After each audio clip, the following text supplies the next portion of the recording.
you moved to Hollywood in 1942. Did the war have a great effect on you?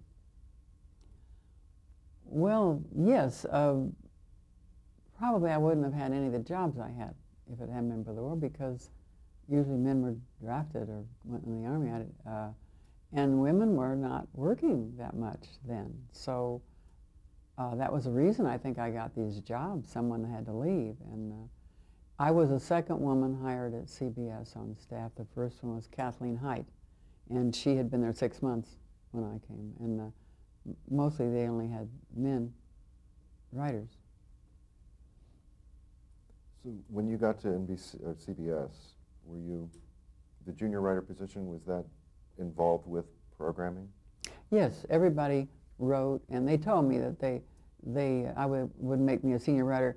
They'd have me doing research for some show that they had, and they said, well, you'll do that for a few months, and then we'll make you a senior writer. So it was kind of a beginning. They didn't even have an office for me, and I worked in the supply closet with a writer named Jack Newman, who was hired at the same time, and he's done a lot of TV and movies.